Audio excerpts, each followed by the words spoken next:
Joining us today on Morning Blend is Dr. Rubina Tahir, HealthQuest providers. You're a chiropractor. COVID-19 has fundamentally changed the way we work. How can we evaluate our workstations to avoid back and neck pain? Well, I think it's important to ditch the attitude that we can use whatever we have at home. We shouldn't be grabbing any chair or things from the closet to prop up our workstations and help us work.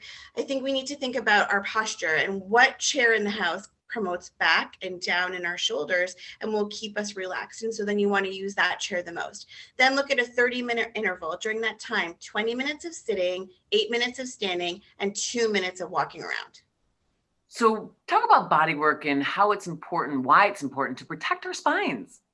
Well, I always say your spine goes everywhere with you and you need to take care of it. And so what we want to do is prevent buildup and burnout. So when we are at home and we might be using an awkward posture, we build up tension in our muscles, and this is going to further compress our joints. So a chiropractor can scan your spine and detect levels that are tight and achy and muscles that are compressing. And you want to relieve that pressure so that we don't develop chronic conditions like a pinched nerve or headaches and things that are really going to take away from our productivity. Top work from home hacks to protect our bodies.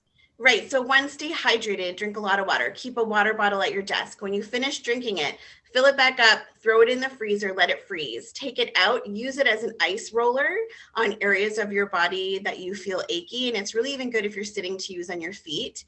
You can roll up a towel, put 2 elastic bands on the end of it and use it as a lumbar support.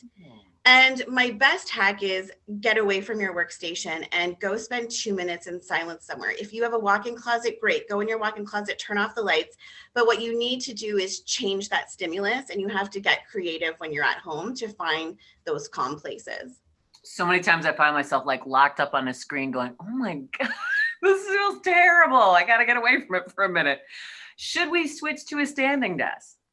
So standing desk is great. You know, it's going to condition your muscles. It's almost like training for a 5K, but you have to really do it at small intervals. So if you get a standing desk, start with 1 hour every day, and you can add in at 20-minute intervals because it really does test your muscles. Like you will feel a little bit sore. Yeah, I've had a standing desk for years, and sometimes I do find myself still having kind of bad posture, and I got to remind myself to kind of straighten it all up. Yeah, it's true. It's true. And you can also wear running shoes when you're trying a standing desk for the first week. That'll give you some good foundation. Dr. Tahir with HealthQuest, thank you so much for joining us. It was great information today. Thanks for having me.